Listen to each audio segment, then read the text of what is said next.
check. Riddhima से something. Hello sir, आपकी अभी हाँ जी तक रिद्धिमा। आवाज नहीं आ रही थी। Okay yes I just fixed it. मैं ना यार इससे पंगे वंगे ले रहा था जूम से, और आई थिंक तुमने नोटिस किया होगा थोड़ी सी वीडियो भी क्लियर आ रही है ना। यस है सर। ना। लास्ट क्लास में जो हमें प्रॉब्लम आ रही थी वो थोड़ा ब्लर्ड दिख रहा था स्क्रीन पे, तो वो यस लाइटिंग की प्रॉब्लम नहीं थी। पहले मुझे लाइटिंग की भी है थोड़ी थोड़ी problem, it's not the best lights, but अभी मैंने कैमरा चेंज किया तो उसी से मैं कुछ पंगे लेके देख रहा था। लेट मी शो यू, ठीक है, I will just show you पिछली बार कैसा था। सर, बहुत ही बुरा था इससे तो। Okay thank you so much for that. मैं तुम्हें दिखाने की कोशिश करता हूँ। Okay this was what it was. ये अजीब पीछे वॉरेन बफे है, उस पे ध्यान दो। ये है पिछली बार। The top left is how last time it was, अभी नीचे वाला इज अभी जैसे। दिस या it's hell yes of a difference ना, बहुत ज्यादा फर्क है ना। Yes sir. चलो ऑलराइट। अच्छा इसको हटाना कैसे अब ऊपर वाले को? One second. So I can send this guy out of this. Yeah. All right. All good. Yes sir. Theology. So Riddhima, with that, we'll be starting with chapter number 2, which is current electricity. तो जैसे मैं ये word बोलता हूँ current, मतलब कि अब जो मेरा चार्ज है वो रुका हुआ नहीं। पहले हमने इलेक्ट्रोस्टैटिक्स पढ़ा। इलेक्ट्रोस्टैटिक्स का मतलब क्या है? इलेक्ट्रो मतलब कि कोई भी इलेक्ट्रॉन या फिर कोई भी चार्ज। स्टैटिक्स मतलब जब ये चार्ज रुका हुआ होता है उसको हम बोलते हैं इलेक्ट्रोस्टैटिक्स। लेकिन अब मेरे चैप्टर का नाम है current electricity. Now when I से इलेक्ट्रिसिटी, अब मेरा पंखा ऐसे चलेगा नहीं सीधा, यहाँ से कहीं ना कहीं पे ट्रांसफार्मर पड़ा होगा मेरे शहर के बाहर, वहां से इलेक्ट्रिसिटी चल के आएगी, फिर वो इस पंखे को इलेक्ट्रिसिटी सप्लाई करेगी, फिर उन इलेक्ट्रॉन्स की पावर की वजह से ये पंखा घूमेगा। इसका मतलब कहीं ना कहीं से ये इलेक्ट्रिसिटी चल के आ रही है। तो अब मेरा जो चार्ज होगा इस चैप्टर के अंदर वो रेस्ट पे नहीं होगा, अब मेरा चार्ज मूव करने लग जाएगा। और जब भी मेरा चार्ज मूव करेगा उस टाइम पे मेरे पास एक चीज आएगी जिसको मैं बोलता हूँ इलेक्ट्रिसिटी। इलेक्ट्रिसिटी प्रोड्यूस करने का एक ही तरीका है, तुम चार्ज को फ्लो करवा दो, या फिर इलेक्ट्रॉन्स को फ्लो करवा दो, या फिर प्रोटॉन्स को फ्लो करवा दो। जब भी अगर तुम्हें मान लो तुम्हें करंट खाना है, तुम्हें सिंपलेस्ट तरीका क्या है करंट खाने का? थोड़े से इलेक्ट्रॉन इकट्ठे कराओ, इलेक्ट्रॉन इकट्ठे करके ऐसे मारो जोर से, ठीक है, फिर वो जब जा रहे होंगे इलेक्ट्रॉन्स, उनको तुम चलते चलते हाथ लगा दो तो तुम्हें करंट लग जाए। So in nutshell, what electricity means is electricity means that electrons are in motion. और जब भी कोई चार्ज या फिर इलेक्ट्रॉन्स मोशन में होता है तो जो चीज हमारे सामने निकल के आती है that is called as electricity. Yes और इलेक्ट्रिसिटी को मेजर करते हैं हम किस चीज में? करंट। तो जो करंट हम यूज कर रहे हैं ना, वर्ड करंट, इसकी एसआई यूनिट तुम्हें पता ही होगी, SI unit is ampere. Ampere. और इसको हम लिखते हैं, इसको हम डिफाइन कैसे करते हैं कि कितना करंट फ्लो कर रहा है। मान लो कोई तार पड़ी है यहाँ पे, तो हम बोलते हैं ना कि नहीं भाई इस तार को हाथ मत लगाओ, इसमें बहुत ज्यादा करंट है। फिर कभी कभी जो टेस्टर आते हैं हमारे घर में, वो कोई नॉर्मल सी तार होती है, छोटे से अगर डिवाइस होती है उसको तार लगा लेते हैं, तो हम बोलते हैं कोई बात नहीं थोड़ा सा ही करंट लगा दो, हाथ लगा दो। या फिर जो अगर सेल होता है, मेरे पास जो डीसी सेल होता है ना, वो जो सेल आता है 2 वोल्ट का जो सेल होता है, उसको हम बड़े आसानी से ऐसे पकड़ लेते हैं। करंट तो उसमें भी है लेकिन वो करंट बहुत कम है। लेकिन वही जो तार मेरे खंबे के साथ जा रही है उसको मैं हाथ नहीं लगाता क्योंकि करंट उसमें बहुत ज्यादा होता है।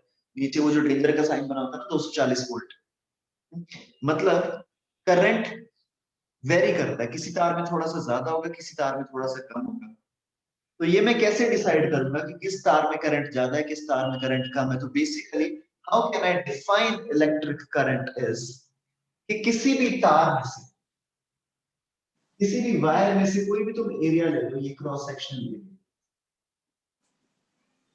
इस एरिया में से अगर इलेक्ट्रॉन्स पास कर रहे हैं, अगर चार्ज फ्लो कर रहा है, तो यहाँ से इलेक्ट्रॉन्स निकल रहे होंगे ऐसे ऐसे करके, बहुत ज्यादा, काफी सारे इलेक्ट्रॉन्स यहाँ से पास कर रहे होंगे पूरी वायर में से ऐसे जाकर। प्रोटॉन्स भी कर सकते हैं लेकिन protons most of the times करते नहीं है हम लोग, क्योंकि न्यूक्लियस है ना भाई, न्यूक्लियस में बहुत सारे प्रोटॉन्स इकट्ठे होते हैं, तो मास बहुत ज्यादा होता है, फ्लो करना उनका इतना आसान नहीं है, तो मोस्ट ऑफ द टाइम जो चार्ज होता है वो इलेक्ट्रॉन्स की वजह से फ्लो करता है। Yes. बहुत सारे इलेक्ट्रॉन्स यहाँ से फ्लो कर रहे होंगे इस क्रॉस सेक्शनल एरिया में से। व्हेन आई से बहुत सारे इलेक्ट्रॉन्स फ्लो कर रहे होंगे, एम आई आल्सो सेइंग कि बहुत सारा चार्ज फ्लो कर रहा होगा। Yes, sir. इस क्रॉस सेक्शनल एरिया में से जो चार्ज फ्लो कर रहा होगा per unit time is called electric current. इस क्रॉस सेक्शनल एरिया में से बहुत सारा चार्ज फ्लो कर रहा होगा, इलेक्ट्रॉन्स फ्लो कर रहे हैं, let's say n electrons flow कर रहे हैं। अगर n इलेक्ट्रॉन्स फ्लो कर रहे हैं तो चार्ज इसमें से n ही फ्लो कर रहा होगा। Yes, sir. n इलेक्ट्रॉन्स मतलब कि इतना चार्ज फ्लो कर रहा है डिवाइडेड बाय जितने टाइम में ये फ्लो कर रहा है। इन अ नटशेल, एक सेकंड में जितना चार्ज यहाँ से फ्लो कर जाएगा उसको हम बोलते हैं कि ये करंट की वैल्यू है। फॉर एग्जांपल, इस क्रॉस सेक्शनल एरिया में से मान लो एक इलेक्ट्रॉन निकलता है एक सेकंड में। एक सेकंड में एक इलेक्ट्रॉन अगर यहाँ से निकलता है तो हम बोलेंगे यहाँ पे the value of current is 1.6 into 10 raised to the power minus 19। क्या लिखूं आगे? Ampere. Yes yes, ampere. क्योंकि एक इलेक्ट्रॉन फ्लो कर रहा है एक सेकंड में, तो चार्ज फ्लोइंग पर second is 1.6 into 10 raised to the power minus 19। Minus 90. अगर मैं बोलता कि एक इलेक्ट्रॉन फ्लो कर रहा है आधे सेकंड में, तो चार्ज कितना हो जाता है यहाँ पे? Divide by 2. No. अगर मैं बोलता एक इलेक्ट्रॉन फ्लो कर रहा है 2 सेकंड में, तो मैं क्या बोलता? चार्ज कितना फ्लो कर रहा है कितनी देर में? 2 सेकंड में। तो 2 सेकंड. ये हो जाता है। अब मैं बोल रहा हूँ एक इलेक्ट्रॉन फ्लो कर रहा है आधे सेकंड में। आधे सेकंड में एक इलेक्ट्रॉन फ्लो करने का मतलब क्या है? एक सेकंड में कितने कर जाएंगे? 2। 2. अगर आधे सेकंड में एक इलेक्ट्रॉन फ्लो कर रहा है तो एक सेकंड में 2 कर जाएंगे, इसमें total charge would be 2 into 1.6 into 10 to the power minus 19 coulomb and total current would be ये charge by 1 Yes. which is this। ठीक है, तो तुम इसकी डेफिनेशन लिख सकते हो। Electric current can be defined as the amount of charge passing through a particular cross sectional area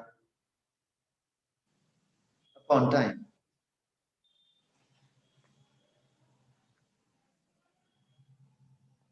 Yes, sir. okay, now next is कि इसकी यूनिट्स क्या होती हैं और इसकी डायमेंशंस क्या होती हैं। इसका तुम फॉर्मूला भी लिख सकते हो। so electric charge can be defined as I is equal to charge upon time। लेकिन अगर तुम्हें चार्ज की जगह ये दे रखा कि इतने सारे इलेक्ट्रॉन्स मूव कर रहे हैं, तो तुम इसको लिख सकते हो number of electrons into the charge of one electron Charge one time. upon time. तो तुम ऐसे लिख सकते हो। तो इसकी यूनिट्स तुम्हें पता चल गई है एम्पीयर, और इसकी डायमेंशंस क्या होंगी? तो हमने डायमेंशंस पढ़ी है ना चैप्टर नंबर 1 11th क्लास में। तो इसमें एम एल डी तो कुछ है नहीं ना, मास है ना लेंथ है ना टाइम है। so this would be m0 l0 L0. t0, T0. लेकिन हम यहाँ पे लिखेंगे a1 क्योंकि A1. Ampere itself is a fundamental quantity। हमने कुछ क्वांटिटीज पढ़ी थी ना, कुछ क्वांटिटीज होती थी फंडामेंटल क्वांटिटीज, फिर उसके बाद कुछ क्वांटिटीज होती थी डिराइव्ड क्वांटिटीज। तो जो एम्पीयर है वो खुद ही fundamental quantity. Okay, Yes, sir. अब क्या तुम मेरे को इसकी यूनिट्स बता सकते हो? चार्ज की यूनिट तो मेरे को पता है कूलम। चार्ज की डायमेंशंस क्या होती है? ये वाली ऐसी अगर मेरे को ऐसे लिखना है तो चार्ज के लिए क्या लिखूंगा?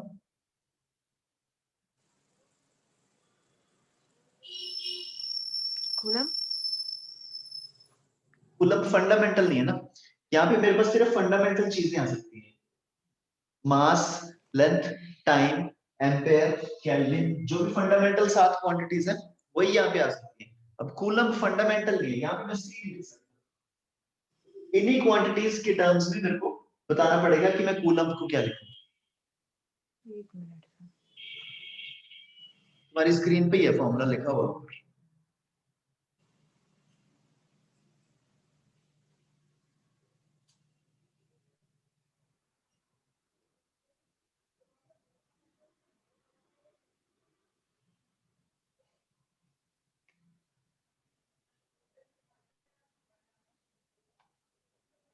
सर एम्पियर ही होगा ना वो तो एम्पियर सेकंड। तो करंट की होगी। देखो फॉर एग्जांपल मैं क्या पूछने की कोशिश कर रहा हूँ, अगर मैं तुमसे पूछूं फोर्स की यूनिट क्या होती है, तो तुम मेरे को बोलोगे फोर्स की यूनिट होती है सर न्यूटन जी। फिर मैं तुम्हें बोलूंगा फोर्स की डायमेंशंस बताना, तुम मेरे को ये नहीं बोल सकते कि फोर्स की डायमेंशन होती है m0 l0 t0 न्यूटन 1। तुम ये नहीं मेरे को बोल सकते कि फोर्स की डायमेंशन होती है न्यूटन 1, क्योंकि न्यूटन फंडामेंटल नहीं है। न्यूटन इनसे डिराइव हुआ है mlt से, तो हम न्यूटन को इससे डिराइव करेंगे। तो फोर्स क्या होता है, मास इनटू एक्सेलरेशन। तो ये हो गया KG metre per second square, तो इसको मैं लिखूंगा m1 l1 t -2। तो ये हो गया फोर्स की डायमेंशंस, है ना। यस सिमिलरली मैं अभी तुमसे पूछ रहा हूँ कि यार मेरे को इसकी बता दो, चार्ज की डायमेंशंस बता दो, तो तुम मेरे को ये नहीं बता सकते m0 l0 t0 और c1, क्योंकि चार्ज फंडामेंटल है। जस्ट लाइक हमने n1 सीधा नहीं लिख दिया, इसी तरीके से हम c1 को सीधा नहीं लिख सकते, हमें इनकी टर्म्स में कुछ लिखना पड़ेगा, a l t m की टर्म्स में। तो मेरे को यहां से ये चीज पता है that charge is equal to current into time. अगर मैं ये बोल रहा हूँ current is equal to the amount of charge flowing in a unit time, तो क्या मैं ये भी बोल सकता हूँ that S charge into is a S1A1 what into a? S Yes s1 a1, what is s? Time. Yes, s is time, right? s मत बोलो ना, यहाँ पे t बोल दो मैं, यस सर। t1 a1, ठीक है ना। Yes sir. ओके ठीक है, मेरे को एक आधी और बता दो, एक्सेलरेशन की बता दो, डायमेंशंस ऑफ एक्सेलरेशन।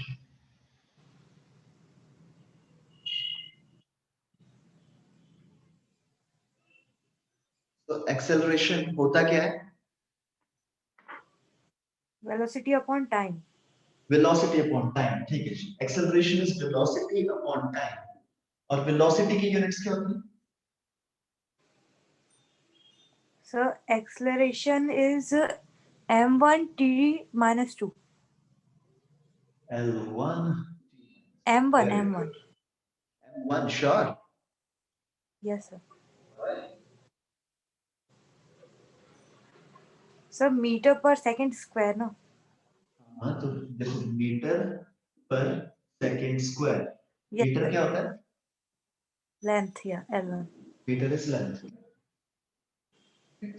तो यस एक नोट कर लोगे घर, कल बता देना इसको, मोमेंटम के डायमेंशंस। मोमेंटम। अच्छा, या फिर अभी बता दो मोमेंटम के dimensions.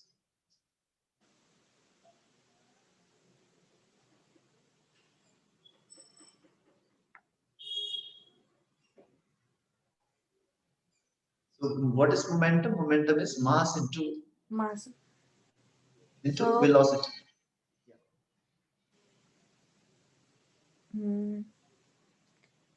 m1 L1 upon t Well, m1 l1 upon t या फिर m1 l1 t minus 1, minus. ठीक है जी। ऑलराइट, हाँ तो ये थी बेसिक सी बातें करंट के बारे में। तो हमने देखा जब भी कोई चार्ज फ्लो करेगा तो तब वहां पे कोई ना कोई करंट अवेलेबल होगा। लेकिन अगर मैं बहुत ही ध्यान से, अगर मैं थोड़ा सा अंदर जाके एनालिसिस करूं चीजों के बारे में, तो एज ऑफ नाउ ये जो मार्कर है ये इलेक्ट्रॉन्स से बना हुआ है, इसमें प्रोटॉन्स भी है, इसमें न्यूट्रॉन्स भी हैं।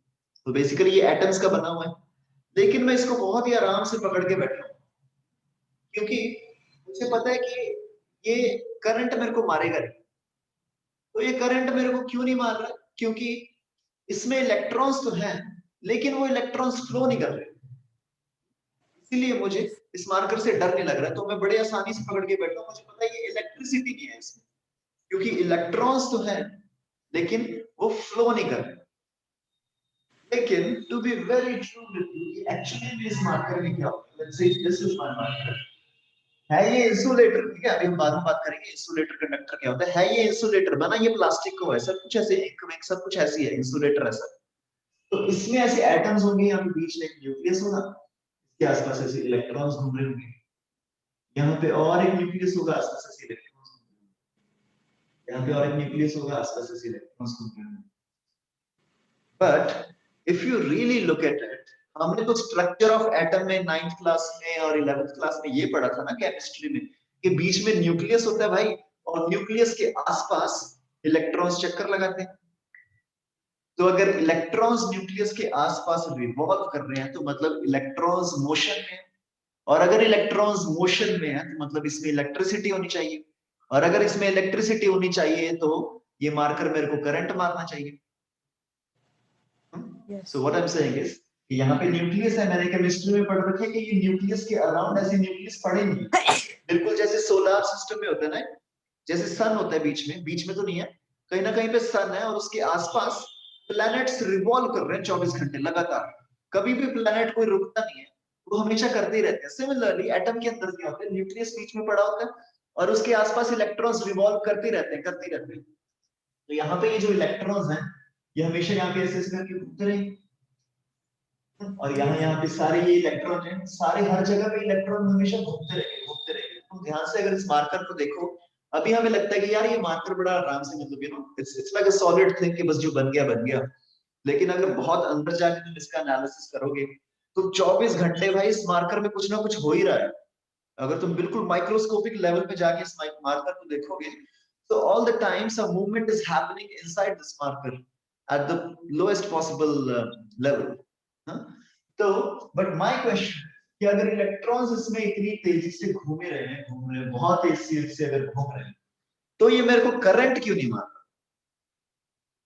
The reason for that is कि इसमें इलेक्ट्रॉन्स इतने ज्यादा हैं, इसमें इलेक्ट्रॉन्स इतने ज्यादा हैं और वो सब मूव कर रहे हैं, और वो सब रैंडमली मूव कर रहे हैं। सारे इलेक्ट्रॉन्स इसमें मूव कर रहे हैं और सारे रैंडमली मूव कर रहे हैं। तो अगर इसमें 10 मिलियन इलेक्ट्रॉन्स ऐसे जा रहे हैं तो 10 मिलियन इलेक्ट्रॉन्स ऐसे भी जा रहे हैं, अगर 5 मिलियन इलेक्ट्रॉन्स ऐसे जा रहे हैं तो 5 मिलियन ऐसे भी जा रहे हैं, अगर इसमें 100 मिलियन इलेक्ट्रॉन्स ऐसे जाएंगे तो 100 मिलियन ऐसे भी जा रहे हैं। So if you see a particular cross sectional area, मतलब मान लो मैं ये वाला cross sectional area लगा रहा हूँ, तो the number of electrons जो right की तरफ जा रहे हैं, the number of electrons जो left की तरफ जा रहे हैं, which is equal। या फिर मैं ये भी बोल सकता हूँ कि जो चार्ज राइट की तरफ जा रहा है और जो चार्ज लेफ्ट की तरफ जा रहा है वो भी इक्वल है। या फिर मैं ये भी बोल सकता हूँ कि नेट चार्ज यहाँ पे कोई फ्लो ही नहीं कर रहा, net charge passing through this cross sectional area is zero all the time, even though the electrons are moving all the time in this। फिर भी इलेक्ट्रॉन्स की मूवमेंट की वजह से मेरे को करंट नहीं लग रहा, क्योंकि ये जो सारे चार्जेस हैं, यानी कि ये जो सारे इलेक्ट्रॉन्स हैं, इनका आपस में जो रिजल्टेंट बन के आता है वो कैंसल आउट हो जाता है, जिसकी वजह से हम इसको पकड़ सकते हैं बड़ी आसानी से। ठीक है, समझ आया? Yes. तो इलेक्ट्रिसिटी में हम क्या करेंगे? इलेक्ट्रिसिटी में हम एक ऐसा मटेरियल ढूंढते हैं जैसे कि कॉपर। जो भी हमारे घर में इलेक्ट्रिसिटी आती है most of the times it's copper wire. अभी कुछ रेवोल्यूशन आ रही है, वो कुछ लेके आएंगे, ऑप्टिकल फाइबर्स लेके आएंगे, जिसमें से as of now optical fibers में से क्या आ रहा है कि हमारा टेलीफोन का सिग्नल आ जाता है। देखिए कुछ कोशिश कर रहे हैं साइंटिस्ट लोग कि भाई तुम्हारी इलेक्ट्रिसिटी भी ऑप्टिकल फाइबर में से आ जाए। 10th क्लास में हमने पढ़ा होगा TIR, टोटल इंटरनल रिफ्लेक्शन। तो उसमें क्या होता है कि जब भी तुम मटेरियल चेंज करते हो, मान लो मैं पानी से, ये मेरे पास पानी है, पानी के अंदर कोई मछली है, तो ये मैं मछली बना, excuse me for my art and craft skills, पर तुम मान लो ये मछली है, ठीक है? तो तुम ऊपर से जब इस मछली को देख रहे हो, तो अगर तुम्हें ये मछली यहाँ दिखाई पड़ रही है तो एक्चुअली में ये मछली यहाँ पे नहीं होती इस टाइम पे, बिकॉज तुम्हें लगता है कि तुम्हारी रे ऐसे सीधी जा रही है, लेकिन वो जो लाइट है वो मछली से जब ट्रैवल करके यहाँ पे आती है, उसके बाद वो डाइवर्ट होके आती है तुम्हारे पास ऐसे। तो वो एक्चुअली में यहाँ पे होती है, तुम्हें लगता है कि भाई तुम उसको सीधा सीधा देख रहे हो, तो वो या तो ऐसे डाइवर्ट हो जाएगी, अगर डेंसर से रेयर की तरफ जा रही है तो ऐसे डाइवर्ट हो जाएगी, अगर रेयर से डेंस की तरफ जा रही है तो ऐसे डाइवर्ट हो जाएगी, उल्टा।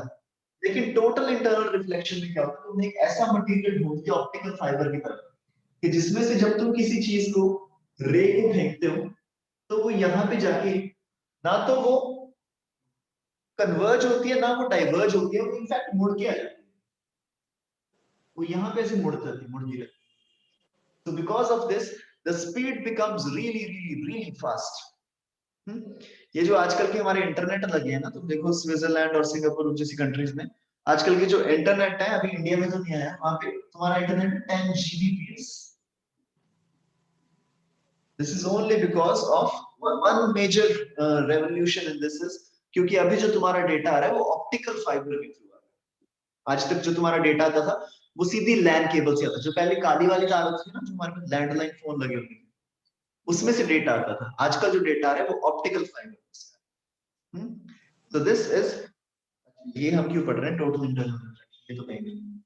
तो जस्ट फॉर योर इंफॉर्मेशन, अभी इंडियन गवर्नमेंट ने क्या किया, हमने यहाँ से लेके अंडमान एंड निकोबार तक ऑप्टिकल फाइबर डाल दिए समंदर के राही। तो जो हमारा नीचे जो ओशन है वहां से ऑप्टिकल फाइबर अंडमान तक पहुंच गए। पहले जब भी हम वहां जाते थे वहां पे इंटरनेट नहीं आता था, लेकिन अभी वहां पे बहुत तेज इंटरनेट आया करेगा because of optical fibres. Optical. चलो जी, एक सिंपल सा क्वेश्चन, मान लो एक वायर है कॉपर, इस कॉपर वायर में 4 प्रोटॉन्स इधर मूव कर रहे हैं और 2 इलेक्ट्रॉन इधर मूव कर रहे हैं। बताओ, 1 सेकंड में हो रहा है, ठीक है, 1 सेकंड में 4 इलेक्ट्रॉन इधर मूव कर रहे हैं, 2 इलेक्ट्रॉन इधर मूव कर रहे हैं। बताओ इससे कितना करंट फ्लो कर रहा है तार में? 2 क्या 2 ampere. 2 ampere. Why?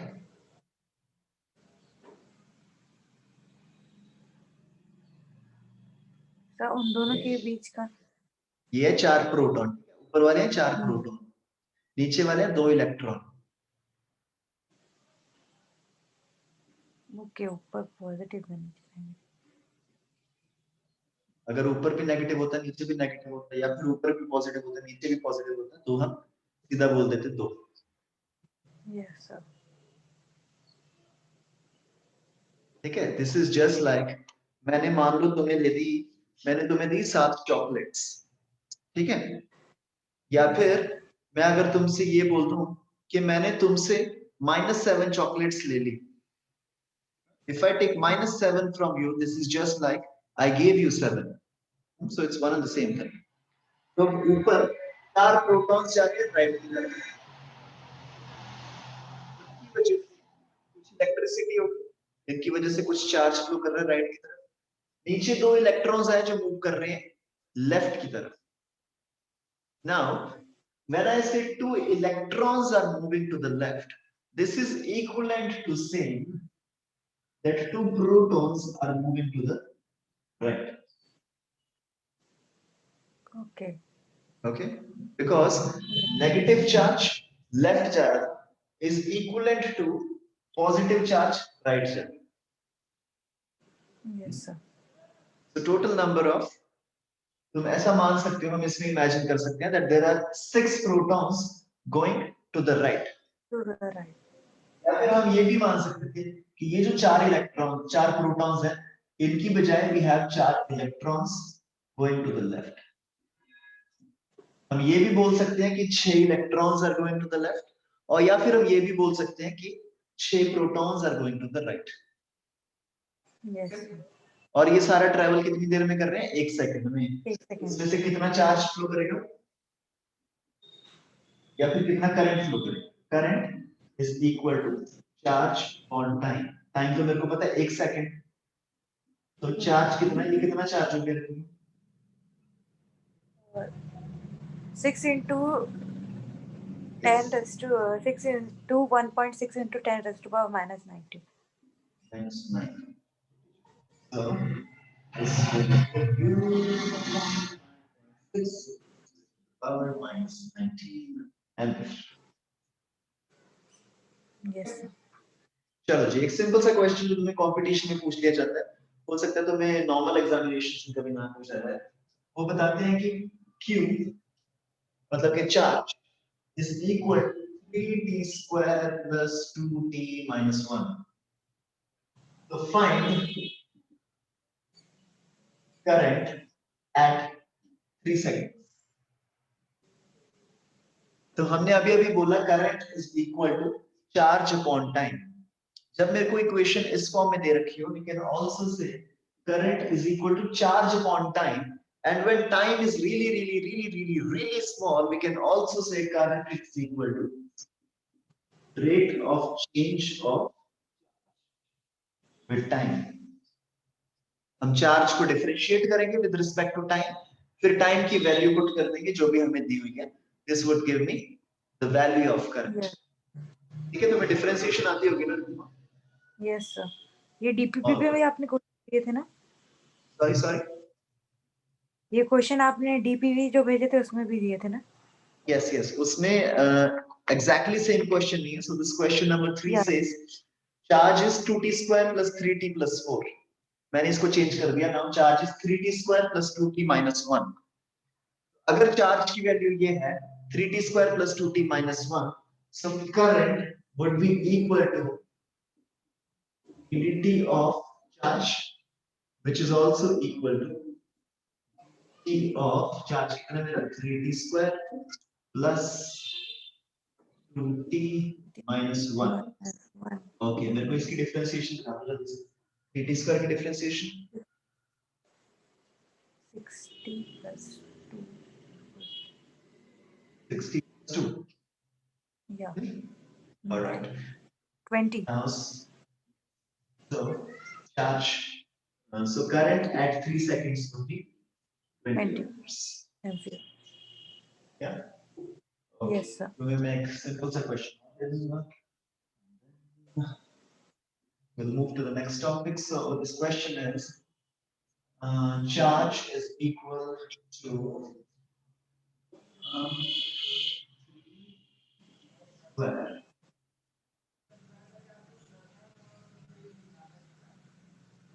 minus 18 equal to charge is this। तुम्हें बताना है। तो देखो तो चार्ज अभी चेंज कर रहा है टाइम के साथ। ठीक है, जब t 0 सेकंड में कुछ अलग चार्ज फ्लो कर रहा है, 1 सेकंड बाद अलग चार्ज फ्लो करेगा, 2 सेकंड बाद अलग चार्ज फ्लो करेगा, मतलब चार्ज चेंज हो रहा है। इसका मतलब मेरा करंट भी चेंज हो रहा है, करंट ऊपर नीचे होता रहेगा। तो मेरे को वो चीज पता करनी है when this current will be maximum. तुम्हें निकाल के बताना है कि when this current will be maximum, कि कितने टाइम बाद मैक्सिमम करंट फ्लो करेगा और उस मैक्सिमम करंट की वैल्यू कितनी।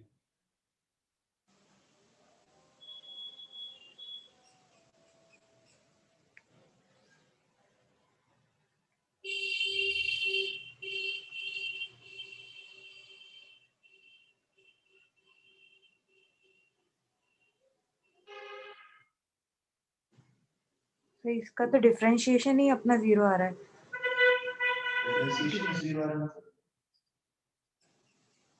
So if this is charge, current की वैल्यू कितनी हो जाएगी? I would be equal to 6t minus 18। Okay। तो जब भी किसी फंक्शन की मैक्सिमम वैल्यू हमें निकालनी होती है, so what we do is कि उसकी डिफरेंशिएशन को हम 0 के इक्वल पुट कर देते हैं। Yes sir. अगर हम इसकी differentiation which is current 60 minus 18, अगर मैं इसको 0 के इक्वल पुट कर दूं, so my time would be equal to 3 seconds। Yes sir। So my time would be equal to 3 seconds। तो जब मैं इसमें 3 seconds पुट करूंगा तो जो भी मेरे पास वैल्यू आएगी that will be the maximum value of the charge। Okay, you got it? सही था ना? Yes sir।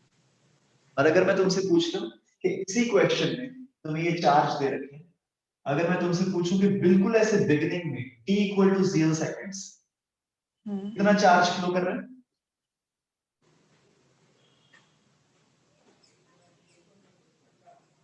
t equal to 0 seconds charge कितना फ्लो कर रहा है? तो तुम सिंपली इसमें t equal to 0 पुट करोगे, you will get charge equal to 4 coulomb। 4। अगर मैं तुमसे पूछ लूं इन द बिगिनिंग में करंट कितना फ्लो कर रहा है, तो तुम निकाल लोगे पहले तो करंट क्या होता है 60 minus 18। बिल्कुल बिगिनिंग में करंट कितना फ्लो कर रहा है, current would be equal to -18 -18 ampere. All right, so I hope तुम नोट कर रहे हो इसको साइड बाय साइड, ठीक है? और अगर Yes. नहीं भी कर रहे हो, so then after the class what we will do is ये जो DPP के 10 क्वेश्चंस हैं, you will make problem notes. अच्छा, and also Rima, I wanted to tell you this. तुमने नोट्स बनाए ना चैप्टर नंबर 1 के? Yes, sir. Because it's gonna be very useful for you बाद में जब तुम रिवाइज करोगे इसको. I know ये वीडियोस होंगे तुम्हारे पास, but still जो तुम्हारा खुद का हाथ का लिखा हुआ होगा ना, वो सबसे बढ़िया समझ में आता है, क्योंकि वो बंदे ने खुद लिखा होता है, वो उसमें दिमाग लगा के लिखना पड़ता है. जो मैं अभी बोल रहा हूँ, मे भी तुम इग्नोर कर दोगे ना, पढ़ाते पढ़ाते तुम्हारा दिमाग कहीं और चल गया, कुछ सोचने लग गई, ये सब हो गया. लेकिन जब तुम लिखोगी, then there is no option with you. तुम्हें तब फोकस्ड रहना ही पड़ेगा, क्योंकि तुम्हें खुद ही लिखना है दिमाग लगा के. So make sure you make those notes. और जो हमारे टेस्ट्स होते हैं, you make it a part of your notes. तो ये DPPs हैं जो आज के 10 क्वेश्चन हैं, इसको तुम सॉल्व करोगे अभी क्लास के बाद. फिर उसके बाद जो सैटरडे को टेस्ट होगा ना, उसमें भी जो क्वेश्चंस होंगे, उसको भी तुम इसमें इंक्लूड कर लेना. Yes, sir. मैं बोलना चाह रहा हूँ कि टेस्ट को तुम करने के बाद मतलब ऐसे टेस्ट को भूल मत जाया करो, ठीक है? बिकॉज़ टेस्ट में भी जो क्वेश्चंस होते हैं, वो it's kind of a completion to the chapter. They are complementary to what we do in the class. Yes, right? sir. One last practice question for this is, मान लो कि एक तार है, कॉपर वायर, उसमें से 6 moles of electrons pass in half an hour. एक copper wire में से आधे घंटे में 6 मोल इलेक्ट्रॉन निकल जाते हैं. बताओ उस तार में से कितना करंट पास करता है? This is very similar to question number 4 in your DPP. Yeah, हाँ जी. 6 more electrons. 6 मोल इलेक्ट्रॉन्स एक तार में से आधे घंटे में निकल जाते हैं. तो उस तार में से कितनी इलेक्ट्रिसिटी पास कर रही है? So the question is, if 6 moles of electrons pass through a copper wire in half an hour, what is the electric current in this wire?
So current 6 in is equal 6 to into charge. Current is equal to charge upon time. Charge 6 कितना हो गया? into हाँ, 6 into 6 into 6.022 into 10 raised to the power minus 23 plus up into 1.6 into 10 raised to the power minus 19 upon आधा घंटा मतलब कि 30. 30 into 60. चलो काटना स्टार्ट करें. ये 10 raised to the power minus 19, ये 10 raised to the power 23. तो यहाँ पे मैं इसको काट के लिख देता हूँ 4. फिर ये 0 0 0 0, यहाँ पे एक 6 6, यहाँ पे एक 3, तो मैं उठा के लिख देता हूँ 2 1 0 1 0 7 7. बेसिकली ये 2 ही बनता है. So together we get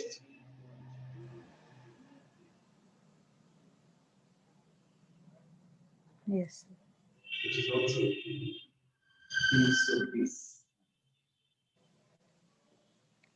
Yes, sir.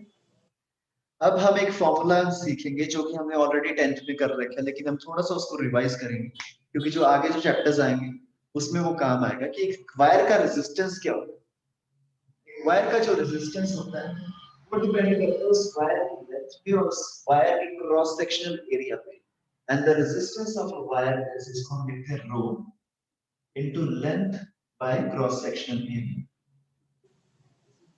Resistance of a wire जिसमें ये रो प्रॉपर्टी का एक मटेरियल की प्रॉपर्टी होती है और इसको हम बोलते हैं रेजिस्टिविटी। और जो L होता है ये वायर की लेंथ होती है, A होता है that is the cross sectional area of the wire. So if you have to understand this visually कि अगर ये मेरे पास एक वायर है तो इसमें जो लेंथ होगी वायर की दैट इज दिस लेंथ और जो एरिया होगा cross sectional area that is this area. और उसके बाद वायर की एक रेजिस्टिविटी होगी, वो इस वायर की प्रॉपर्टी होगी। कॉपर की अलग रेजिस्टिविटी है, प्लास्टिक की अलग रेजिस्टिविटी है, अलग अलग मेटल्स की अलग अलग मटेरियल्स की अलग अलग रेजिस्टिविटी। तो अगर इस वायर की मेरे को रेजिस्टेंस निकालनी है so the formula would be resistance rho L A by A. Okay, Yes, sir. ठीक है। Now question for you is कि मान लो तुम्हें एक तार दे रखी है। व्हेन आई से तार it's a copper wire. So when I say that, let's say there is a wire of length L, एक वायर है उसकी लेंथ है L और उसकी रेजिस्टेंस है R is 2 and लेंथ है इस वायर की L। फिर हमने क्या किया कि इसको ना गर्म करके ना पिघला लिया, इसको मोल्ड कर लिया। इसको पिघलाने के बाद हमने दोबारा से इसको ना लंबी वायर बना दी। जो हमने लंबी वायर बनाई इसका जो लेंथ थी दैट वाज 2L। तो जब हमने इसकी लेंथ 12 कर दी तो बताओ इसकी नेट रेजिस्टेंस, इसकी रेजिस्टेंस कितनी होगी? क्वेश्चन समझ में आया? Yes, तो द sir. क्वेश्चन एक वायर थी उसकी रेजिस्टेंस थी 2 और उसकी लेंथ थी L। हमने उसको रीमोल्ड करके उसकी लेंथ कर दी 12। अब बताना है हमें कि इसकी नई रेजिस्टेंस क्या हो जाएगी और फॉर्मूला मेरे को ऑलरेडी दे दिया। Resistance is equal to rho L by A। तो चेंज होगा नहीं, तुम किसी मटेरियल को कुछ भी कर लो, रीमोल्ड कर लो, रीशेप कर लो, उसका रो नहीं चेंज होगा, लेकिन लेंथ और क्रॉस सेक्शन एरिया चेंज हो सकता है उसका। Hello,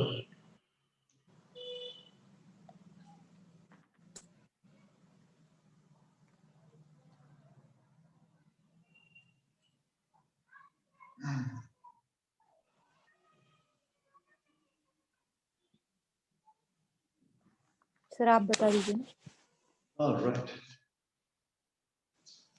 So let's say this was the wire. Wire दिखती थी and this was the length और ये था इसका T। अब हमने क्या किया, इसको पिघला के थोड़ा सा लंबा कर दिया। जब मैं इसको लंबा करूंगा तो थोड़ा सा यहाँ पे एरिया इसका कम हो जाएगा क्योंकि वॉल्यूम तो उतनी है। तो इसको अगर मैंने लेंथ इसकी डबल कर दी तो ये क्रॉस सेक्शनल एरिया थोड़ा कम हो जाएगा, तो इसका थोड़ा ज्यादा लगेगा। तो मेरे को इसका क्रॉस सेक्शनल एरिया थोड़ा सा कम बनाना पड़ रहा है बिकॉज़ वॉल्यूम सेम रखनी है, मटेरियल सेम है। So now this length is, can you tell me what this cross sectional area is?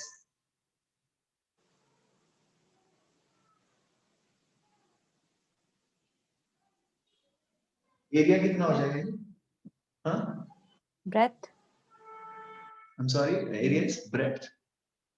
Yes, sir. नहीं, इसका एरिया था ऊपर A, तो इसका एरिया कितना हो जाएगा? 2A, 3A, 4A, 5A।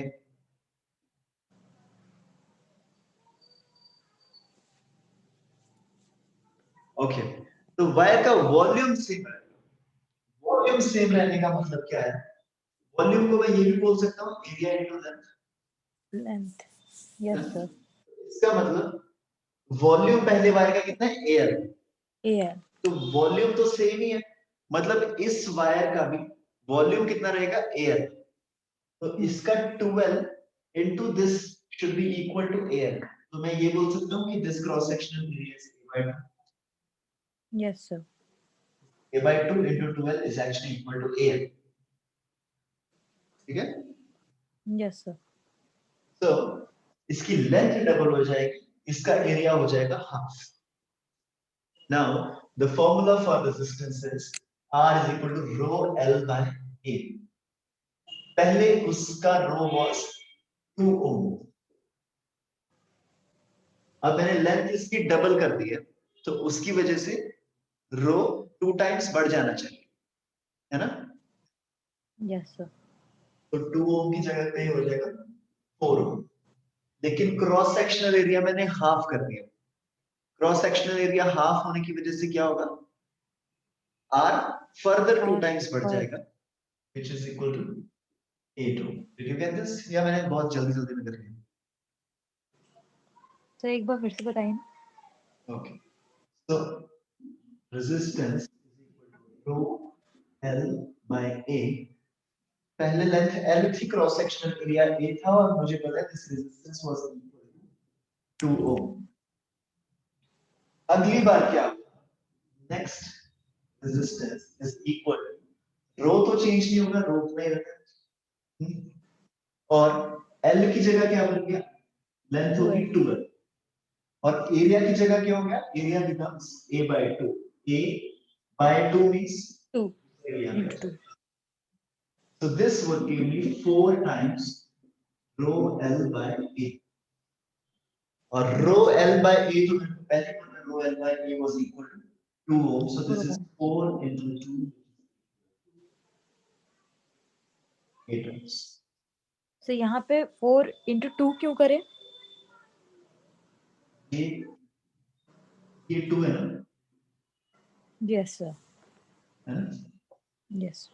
तो rho L by A is equal to 4 into 2. और resist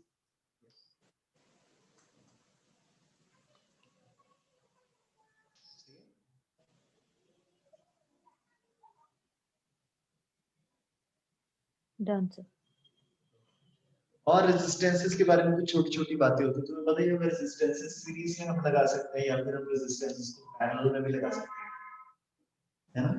तो जब भी रेजिस्टेंसेस को हम सीरीज में लगाते हैं, तो नेट जो रेजिस्टेंस होता है वो बाकी सारे छोटे छोटे रेजिस्टेंसेस का सम होता है ना? ये 10th में किया ना हमने? Yes, sir. और अगर पैरेलल में हम रेजिस्टेंसेस लगाते हैं, तो जो नेट रेजिस्टेंस होता है वो एक फॉर्मूला, फॉर एग्जांपल मैं सीरीज में लगा रहा हूं, this is R1 and R2. अगर मेरे को इसका नेट निकालना है, so net R is equal to R1 R1 plus R2. R2. अब इसका फॉर्मूला मेरे को बताना, this is R1 and this is R2. तो नेट रेजिस्टेंस इनका मेरे को अगर निकालना है, तो this net resistance would be equal to 1 by R1 plus 1 by R2. now on the basis, मान लो एक यहाँ पे रेजिस्टेंस है 1 ओम, और यहाँ पे एक रेजिस्टेंस है, यहाँ पे एक रेजिस्टेंस है 1 ओम, यहाँ पे एक रेजिस्टेंस है,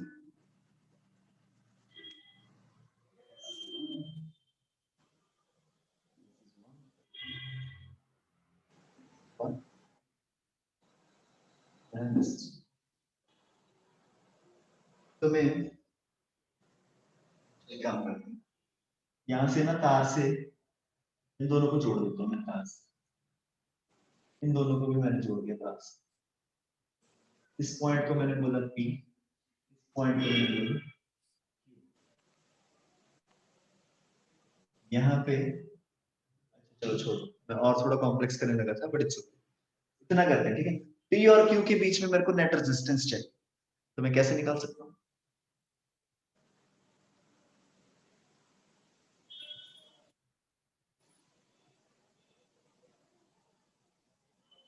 सीरीज में कौन से?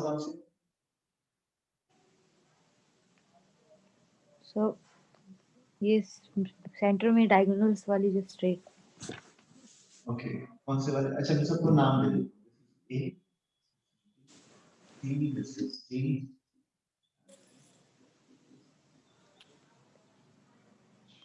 कौन से दो सीरीज में? सर CH सी और एच, ED। ये क्या है सीरीज में? Yes sir. हाँ, ये सीरीज में, ये हमने डायग्राम बनाई है ना सीरीज में, रेजिस्टेंसेस कब होते हैं सीरीज में? जब एक के बाद एक ऐसे लगे हो, बीच में कुछ और नहीं होना चाहिए। देखो ये R1 R2 भी सीरीज में है, ओके, लेकिन अगर यहाँ से एक और तार जाए, जैसे कि कुछ और लगाओ यार, अब ये R1 R2 सीरीज में नहीं बचे, ओके, ओके। ये R1 R2 के अगर बीच में अगर कुछ भी नहीं है तो ही हम इसको सीरीज में बोल सकते हैं। फॉर एग्जांपल ये E और D के बीच में तो ये सब आ गया ना जंक्शन वगैरह, तो यस हम सर। ये नहीं बोल सकते कि E और D सीरीज में। सिमिलरली पैरेलल में हम कब बोलते हैं दो चीजों को, कि ये देखो ये है R1, ये R2, इन दोनों को हम पैरेलल में कब बोलते हैं? कि जब इनके आसपास अगर यहाँ पे जो पोटेंशियल है और यहाँ पे जो पोटेंशियल है ये सेम ही जगह पे मिल जाए। देखो ये तो वायर ही है सिंपल, यहाँ पे कोई रेजिस्टेंस तो है नहीं, तो इस वायर को मैं हटा के एक कॉमन पॉइंट ऐसे ले सकता हूँ, इस वायर को भी मैं हटा के एक कॉमन पॉइंट ऐसे ले सकता हूँ।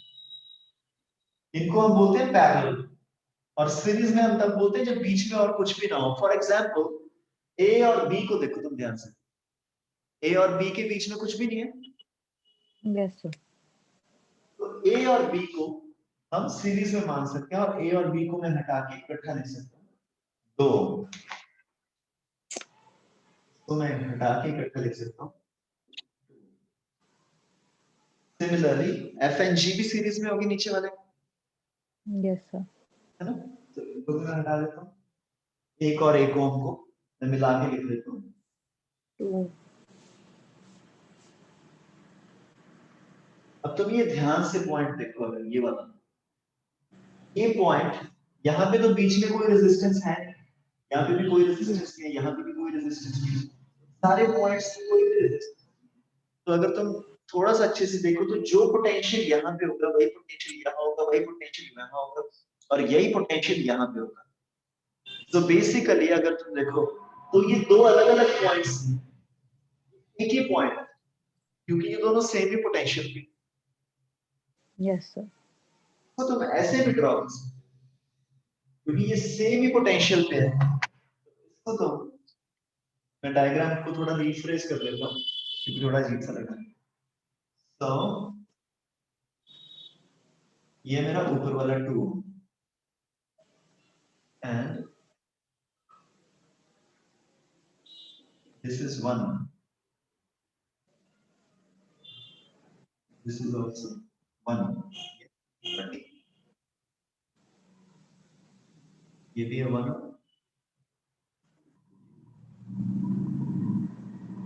और ये है मेरा नीचे वाला।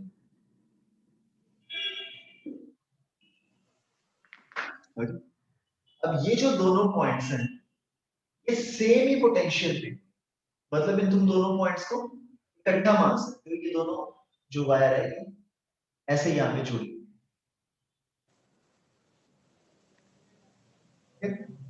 ना यस अगर ये वायर ऐसे जुड़ी हुई है तो क्या मैं ये देख पा रहा हूँ कि ये जो दोनों रेजिस्टेंस पैरेलल है, यस सर। ये रेजिस्टेंस ए और बी ये दोनों पैरेलल है। सिमिलरली ये जो वायर है वो यहाँ से भी ऐसे जुड़ी है, ये जो दोनों रेजिस्टेंस पैरेलल है। तो यस 1 और 1 अगर पैरेलल में है तो इनका नेट कितना आ जाएगा, 1 by 1 is equal to 1 by 1 plus 1 by 1 is equal to 1 plus 1 is equal to R would be equal to 1 by 2. So दोनों का resultant would be equal to half, है ना? Yes sir. इन दोनों को हटा के मैं हाफ लिख दूं, इन दोनों को हटा के सीधी एक यहाँ से तार ले जाके मैं हाफ को, ये दो रेजिस्टेंसेस है मेरे पास 1 और 1 दोनों पैरेलल में, तो इन दोनों को मैं यहाँ से हटा के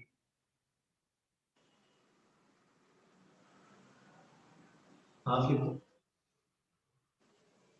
अब ये दोनों रेजिस्टेंसेस सीरीज में हो गए, अब इन दोनों के बीच में कुछ नहीं है, तो क्या मैं इन हाफ और हाफ को ऐड करके 1 लिख दूं? Yes sir. तुम्हें समझ में आ रहा है रिद्धिमा या मैं बहुत भाग रहा हूँ? Yes sir.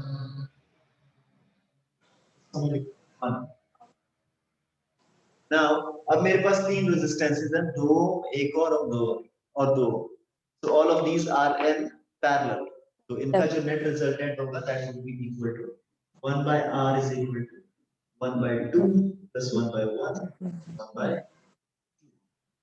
2, जब तुम ऐड करोगे ये बन जाएगा हाफ और हाफ, एक और एक 2, so this 1 by r would be equal to 2 and your r comes out to be 1 by 2. 1 by 2. All right, all good? Yes sir. Okay, so with this we come to an end of this class, लेकिन हमारा question number 6 बचा। तुम्हारे पास time है? तुम्हारी कोई और class तो नहीं आ रही? No sir. Okay, can we do this question number 6? थोड़ा सा टाइम लगेगा, 10 मिनट लगेगा। Yeah? Yes. All right. So we'll be starting with question number 6, which says derive a relationship between drift velocity and electric field E. तो सबसे पहले तो हमें समझना पड़ेगा कि ड्रिफ्ट वेलोसिटी क्या होता है, और इलेक्ट्रिक फील्ड तो हमने ऑलरेडी पढ़ी रखी है।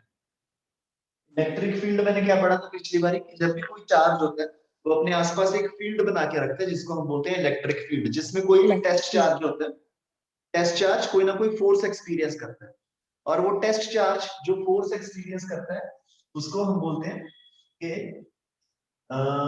Force is equal to Q not by R square, ये कूलम्स लॉ है, ठीक है। और Yes, इसमें हम बोलते हैं इलेक्ट्रिक फील्ड क्या होता है, force experienced per unit test charge, मतलब कि टेस्ट चार्ज जो फोर्स एक्सपीरियंस करता है उसको हम बोलते हैं E, इसको हम बोलते हैं इलेक्ट्रिक फील्ड, है ना। ये याद है ना, हमने चैप्टर नंबर 1 में किया। हमें इसका रिलेशनशिप निकालना है किसके साथ, ड्रिफ्ट वेलोसिटी।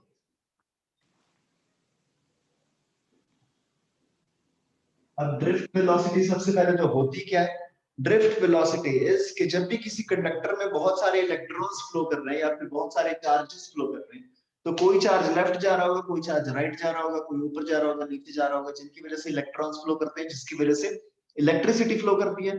तो उसमें से वो सारे जो चार्जेस फ्लो कर रहे हैं उनकी जो नेट वेलोसिटी होती है उसको हम बोलते हैं ड्रिफ्ट वेलोसिटी। ओके, मैं तुम्हें रिकॉर्डिंग भेजूंगा तो बाद में लिख लेना इसको। सो ड्रिफ्ट वेलोसिटी होती है किसी भी कंडक्टर में या फिर सेमीकंडक्टर में या फिर इंसुलेटर में, इन अ नटशेल किसी भी मटेरियल में जो भी चार्जेस होते हैं उन सारी चार्जेस की जो एवरेज वेलोसिटी होती है उसको हम बोलते हैं drift velocity. Drift velocity. So case number 1 में क्या है कि मान लो कोई इलेक्ट्रिक फील्ड है ही नहीं, मान लो ये मार्कर है, ठीक है, ये इंसुलेटर है, ठीक है, इसमें से कुछ फ्लो करेगा ये इलेक्ट्रिसिटी, तो इसमें से क्या होगा कि कुछ इलेक्ट्रॉन्स इधर जा रहे होंगे, कुछ इलेक्ट्रॉन्स इधर जा रहे होंगे, कुछ इलेक्ट्रॉन्स ऊपर जा रहे होंगे, कुछ इलेक्ट्रॉन्स नीचे जा रहे होंगे। तो जब सारी वेलोसिटीज को तुम आपस में कंपेयर करोगे तो सारी आपस में कट जाएगी। So net velocity of this case would be कि नेट वेलोसिटी तुम्हारी 0 आ जाएगी। सो योर ड्रिफ्ट वेलोसिटी, इसको हम डी लेते हैं। मान लो बहुत सारे इलेक्ट्रॉन्स हैं, n इलेक्ट्रॉन्स हैं, तो पहले इलेक्ट्रॉन की वेलोसिटी है u1, दूसरे की है u2, and like this we have u1 divided by the number of electrons will come out to be 0, क्योंकि सारे रैंडमली फ्लो कर रहे हैं, कोई भी इलेक्ट्रॉन रैंडमली फ्लो कर रहा है, तो जितने लेफ्ट जा रहे हैं उतनी राइट जा रहे हैं, जितने ऊपर जा रहे हैं उतनी नीचे जा रहे हैं, तो सारी वेलोसिटीज आपस में कट जाएंगी। Velocity is a vector quantity, तो हम बोलते हैं कि ड्रिफ्ट वेलोसिटी 0 है। ये किस केस में, जब कोई भी इसके साथ हमने इलेक्ट्रिक फील्ड अभी लगाया है, electric field is 0। Okay, second case हम क्या करेंगे, ये जो हमारी वायर थी केस 2, सेकंड केस में electric field is not equal to 0। इसमें हम क्या करेंगे, इस वायर के साथ हम एक बैटरी कनेक्ट करेंगे। ओके, इस बैटरी की वजह से क्या होगा, ये जो टर्मिनल है ये पॉजिटिव हो जाएगा, ये जो टर्मिनल है वो नेगेटिव हो जाएगा। अब पॉजिटिव वाला जो है वो इलेक्ट्रॉन्स को अपनी तरफ खींचेगा और नेगेटिव वाला जो है वो इलेक्ट्रॉन्स को रिपेल करेगा। तो अब तुम सोच के देखो, ये जो इलेक्ट्रॉन्स इधर जा रहे थे, जो इलेक्ट्रॉन्स उधर जा रहे थे, अब इनकी उधर जाने की थोड़ी सी वेलोसिटी कम हो जाएगी, बहुत कम फोर्स के साथ उधर जाएंगे। Yes sir. और जो इलेक्ट्रॉन्स हमारी तरफ आ रहे थे, पॉजिटिव की तरफ आ रहे थे, इन इलेक्ट्रॉन्स को बहुत ज्यादा फोर्स मिल जाएगी, अब ये बहुत तेज आएंगे। तो इस केस में my net velocity will not be equal to 0। तो ये वोल्टेज अप्लाई करने की वजह से ये जो सारे इलेक्ट्रॉन्स हैं, all the n electrons, they will experience a force, या फिर हम इसको बोल सकते हैं they will experience an acceleration. तो ये सारे जो चार्जेस हैं वो एक एक्सेलरेशन एक्सपीरियंस करेंगे, और वे जो सारे चार्जेस हैं वो सारे सेम एक्सेलरेशन एक्सपीरियंस करेंगे। Yes sir. ओके, तो यहां पे मैं लिख सकता हूं my drift velocity would be equal to, अब इनिशियल वेलोसिटी इनकी क्या थी, u1, फिर उसके बाद ये एक्सेलरेशन एक्सपीरियंस करेंगे और फिर यहाँ पे आके टच हो जाएंगे। तो हर मटेरियल अलग अलग जगह पे पड़ा, कोई इलेक्ट्रॉन यहाँ पे पड़ा, कोई इलेक्ट्रॉन यहाँ पड़ा, कोई इलेक्ट्रॉन यहाँ पड़ा। जब ये फोर्स एक्सपीरियंस करेगा, एक्सेलरेशन एक्सपीरियंस करेगा, तो ये कुछ टाइम लेगा यहाँ पे आके t1, ये अलग टाइम लेगा t1, t2, ये अलग टाइम लेगा t3। मतलब सबका एंड तक पहुंचने का टाइम अलग होगा, t1, t2, t3, t4, लेकिन एक्सेलरेशन सबकी सेम होगी। Yes. और ये मैंने +1 में ऑलरेडी पढ़ रखा है 11th क्लास में, कि अगर मेरा initial velocity is u1 and acceleration is a and time is t, then my net velocity was equal to u1 plus acceleration into t1.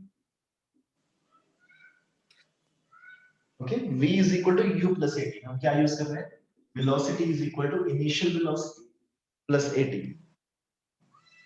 plus u2 plus acceleration into t2, and like this will go up to un plus acceleration into tn, all this divided with number of, सही है ना, सब समझ में आ रहा है? Yes sir. अब मैं इस ब्रैकेट को खोलने जा रहा हूं। So now my drift velocity would be equal to, मैं सारी u1, u2, u3 वाले टर्म्स को साइड में निकाल लेता हूं, all the way up to un divided by n plus at1, at2, at3, all the way up till atn. So this is a into t1 plus t2 all the way up to tn divided by n.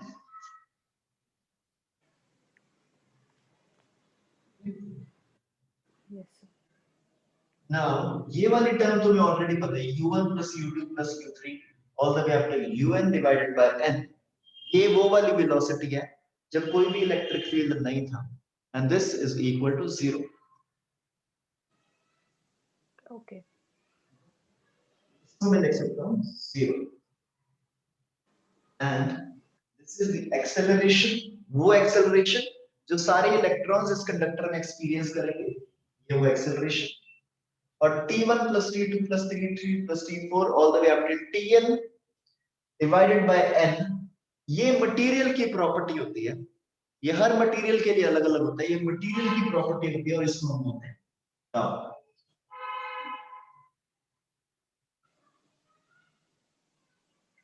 So my drift velocity is equal to acceleration into tau.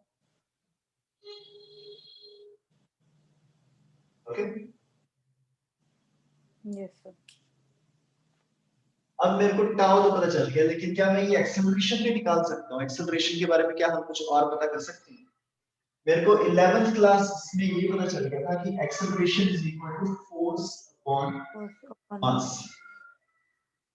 और force मुझे यहां से पता है, force is equal to electric field into Q not, है ना? Yes, sir. तो क्या मैं इसको लिख सकता हूं Q not into E by N, acceleration को हम ये लिख सकते हैं, Yes, sir. हाँ? So can this be written as Q naught You into not electric feel divided by N into material की property। feel. अब ये इलेक्ट्रॉन्स हैं सारे, तो Q नॉट कितना हो जाएगा E या फिर माइनस E, Yes, sir. और ये टाउ मटेरियल की property divided by mass of an electron multiplied by this is my drift. That's velocity. और ड्रिफ्ट वेलोसिटी में भी ये जो पूरा फंक्शन निकल के आ जाता है E upon m into tau, इसको हम बोल देते हैं mu. So my drift velocity comes out to be negative mu, where mu is equal to E tau by m। Yes, sir. Okay, ये तुमसे कभी-कभी पूछ लिया जाता है, सीबीएसई के जो बोर्ड के पेपर्स होते हैं उसमें 3-4 साल के बाद हमेशा से इस डेफिनेशन इस इक्वेशन की डेरिवेशन पूछ ली जाती है। So the equation is, what is the relationship between drift velocity of a conductor and the electric field applied? So the answer is, the relationship between drift velocity and E is that Vd is equal to minus mu times E, where mu is equal to E tau by me। M. और ये हम कैसे prove करते हैं, मैं एक बार जल्दी से दोबारा से रिवाइज कर देता हूँ, उसके बाद तुम इसको नोट कर लेना, ठीक है? तो सबसे पहले तो जब हमने कोई भी इलेक्ट्रिक फील्ड नहीं लगाया तो सारे इलेक्ट्रॉन्स रैंडमली घूम रहे हैं, तो जो जितने लेफ्ट जा रहे हैं उतने राइट जा रहे हैं। तो मेरे को पता है कि initial u1 u2 u3 u4 un by n divided by n would be equal to 0, सारे आपस में कैंसिल आउट हो गए। केस नंबर 1, जब कोई भी इलेक्ट्रिक फील्ड नहीं है। फिर जब हमने कोई इलेक्ट्रिक फील्ड लगा दिया तो ये सारे इलेक्ट्रॉन्स एक एक्सेलरेशन एक्सपीरियंस करेंगे जिसको मैंने लिखा है a। एक्सेलरेशन तो सारे सेम एक्सपीरियंस करेंगे, लेकिन कोई इलेक्ट्रॉन बीच में है, कोई इलेक्ट्रॉन बिल्कुल साइड में है, कोई इलेक्ट्रॉन यहाँ पे है, कोई इलेक्ट्रॉन इधर है, अलग अलग जगह पे है। तो मतलब ये इलेक्ट्रॉन्स अलग अलग टाइम लेंगे एंड तक पहुंचने के लिए, इसलिए हमने इनकी वेलोसिटी को लिखा initial velocity plus a into t1। ये हमारा कहां से आया, equation was v is equal to u plus at।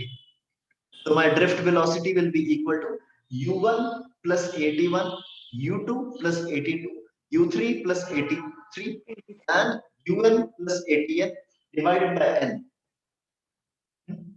फिर उसके बाद जब मैंने इसको ब्रेक किया तो जो पहले वाली टर्म्स थी u1 u2 u3 un divided by n, ये सारी आपस में कट गई 0, क्योंकि मेरे को पहले ही पता है इनिशियल वेलोसिटीज का नेट रिजल्ट है 0। और जो बच गया मेरे पास दैट इज 81 82 83 80n, तो इसमें से a कॉमन आ जाएगा and I have T1 plus T2 plus T3 plus Tn divided by n, और ये मटेरियल की प्रॉपर्टी होती है जिसको हम बोलते हैं टाउ। तो बेसिकली मेरी ड्रिफ्ट वेलोसिटी निकल के आ गई एक्सेलरेशन इनटू टाउ। लेकिन एक्सेलरेशन को भी मैं निकाल सकता हूं, I know acceleration is equal to force upon mass, और फोर्स मुझे पता है force is equal to electric field into charge of the electron. तो यहाँ पे मैंने इलेक्ट्रॉन को क्या लिख दिया, एक्सेलरेशन को क्या लिख दिया, force upon mass which is equal to q not e by m। तो ये बन गया q not e by m into tau. फिर ये q not will be equal to minus e, क्योंकि सारे ये इलेक्ट्रॉन ही है, नीचे ये इलेक्ट्रॉन का मास, ये मटेरियल की प्रॉपर्टी, इसको हमने लिख दिया mu. Right, Yes, sir. so you have a few minutes, तुम इसको नोट कर लो, और इसको नोट करने के बाद what you'll have to do is question number 1 to 10। सारे बड़े सिंपल से क्वेश्चंस हैं, I think most of them हमने क्लास में डायरेक्ट ही हमने कर लिए। सिमिलर क्वेश्चंस हमने किए हैं, अगर तुम्हें थोड़ी सी प्रॉब्लम आएगी तो क्वेश्चन नंबर 8 में आ सकती है, ठीक है? तो तुम इसके नोट्स बना लेना and you also note this down जो भी हमने लिखा है. And I think this was all in today's class. और कल can we have a class tomorrow again, Shruddima? Because हमने कल नहीं की ना. Yes, sir. Yeah, so we can have a class tomorrow and then day after also. या फिर हम ऐसा करते हैं. So we can skip tomorrow. We can have a class on Friday, and then we can have another one on Saturday. ऐसा करें? Yes, sir. Sure. Okay. So we'll not have it tomorrow. Yeah, both are okay, right? So we'll not have it tomorrow. So we'll have a class on Friday and then on Saturday. Let's do like this. Okay. Okay जी, चलो जी. So you can take your time. मैं recording को बंद कर रहा हूँ. तुम note कर लेना and then you can leave whenever you wish to. हाँ?